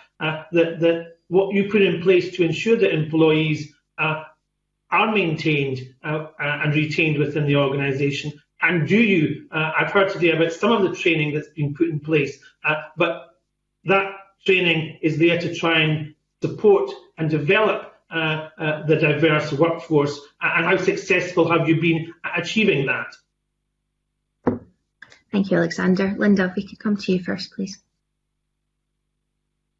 Thank you. Well, we've not been particularly successful in increasing the diversity of our workforce, partly because of our tiny turnover. 3% is very, very low. So we try and do things in a slightly different way. It also provides us with a real challenge when we're trying to provide support to people without pointing fingers at them. We've had some feedback that people don't want to be singled out, that it makes it really awkward, actually, especially if you were thinking about, so we have specialist groups for a women's network, we're talking about carers, we have all different specialist groups, but for the tiny numbers that we've got, that's a really difficult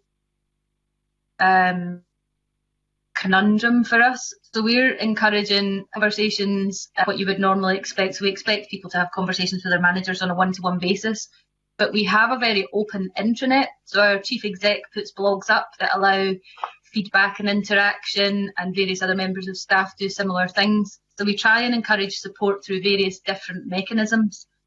And the understanding self sessions I mentioned earlier are another one of our ways in. We found that people, unsurprisingly, aren't necessarily comfortable talking about themselves from their personal values point of view. So we've really been trying to promote that is okay.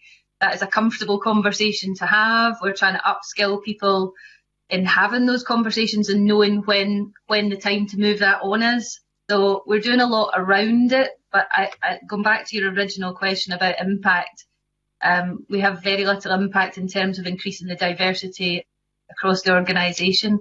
We hope we will through the wider work to be it type work. So there's a lot more to it than just training and support for us, I suppose. Thank you. Thank you. Chris, if we could come to you now, please. Yeah, sorry, screen got in the way. Yeah, I mean, the formal training, obviously we do induction at the beginning of the training on equality, and we also have a session on now from inclusive tourism as well, because that's what we do. Tourism is for everybody, so we involve that in our induction. We just actually started a new training course called Exploring Diversity Perceptions just before lockdown. We had about 4 sessions in February, so we had to stop because it was a classroom training, and we had a lot of people signing up for that. And people were being encouraged, and part of that was some unconscious bias training, but some moving it on into a different area. We're developing that process going forward about inclusion, and we have a big LinkedIn learning session contract, so people can actually do online training as well. We have a full-time learning development manager with an executive as well, so we put on lots of training formally. As far as the groups go, we've got all the staff groups I mentioned earlier, but they actually have a hotline to me, and they talk to me and they share things, any concerns they may have. And I mentioned earlier the first contact officers. We have there's 10 of those people actually there, and each of those support groups has a first contact officer as a member of the team, and they attend all the meetings as well. So they can also have a one-to-one with anybody in that group who has any issues, any problems that they don't want to talk about publicly at the group. Although the groups themselves have a rule of what it says in the group stays in the group, so nothing is reported back. It's a secure environment. And I think from staff surveys, people have been really, really pleased and really comforted by the fact they've got this place to go. And also for those groups, there's also a Teams site on our intranet, so people can actually talk to each other online as well, if they're obviously in between meetings. And also, as I say, there's a hotline, people can come to me and talk to me. So there's a real ongoing communication, I think, for us in Visit Scotland. And people have felt, I think, quite supported through this period, especially a difficult period of late. Thank you. And can I come to Louise now, please? Thank you, Convener. Yeah, I refer to my earlier points about induction training, equality and diversity training that we deliver in conjunction with the NHS. Our employee review and development programme is the most significant conversation that takes place between a line manager and an individual member of staff, and that's a one-to-one, and from that specific opportunities and development needs are identified and routed through then the learning and development team. There's a mentoring course available. We run a number of surveys. I spoke about the engagement strategy earlier, which is a programme of engagement surveys with staff. So all of these together come to support staff. I mentioned earlier we have recognised there's a gap in our analysis of BME represented at a senior level. However, that is not echoed through the rest of the levels in the organisation. It is fairly representative across the board in the rest of the levels of the organisation. So that's where we'll be planning to target support in leadership development as well as recruitment that I mentioned earlier to address that gap at that senior level.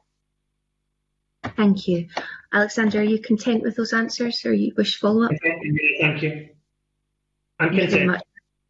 Okay, thank you. If I could bring in Alex Cole-Hamilton now, please. Thank you very much, Convener, and good morning to the panel. I have a very simple question just about recruitment processes. Do you capture data around unsuccessful applications, and do you review that data against unconscious bias? And who is responsible for that process in your organisations? Thank you, Alex. Linda, please. This will be quite short. I'm responsible. No, we don't look at unconscious bias after the event, and we possibly should. That's a helpful question. Okay. Did not catch. Sorry, you broke up a little bit there, but I think we did catch your answers there, Linda. Thank you. Chris, if we can come to you now, please. Our recruitment obviously is done by my colleagues in HR, and we've just even last year actually installed a new Oracle system for training and for recruitment and for HR. So they monitor it through there.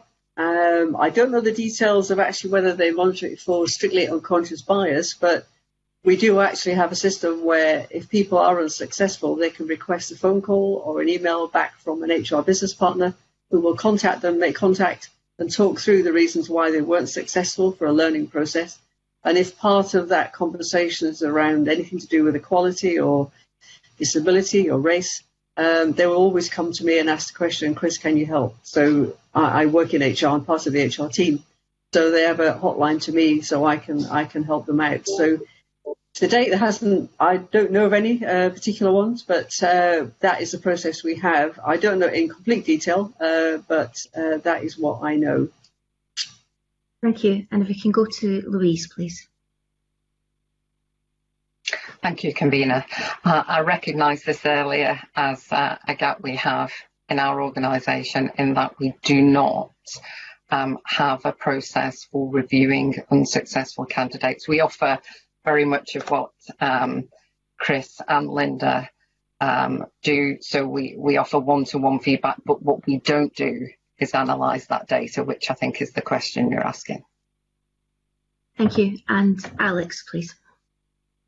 No, that's fine for me. Thank you, Convener. Okay, and that brings our second session to a close. Can I thank witnesses very much for taking part this morning? I know it's not without its challenges doing this online with signals and various other things. We really appreciate your time and your contributions. That concludes the public part of this morning's meeting. The next meeting of the committee will be on Thursday the 24th of September, when we'll continue our evidence sessions on the race, equality and employment and skills inquiry. As previously agreed, I now move the meeting into private session, suspend the meeting, and we will reconvene shortly on Microsoft Teams. Thank you.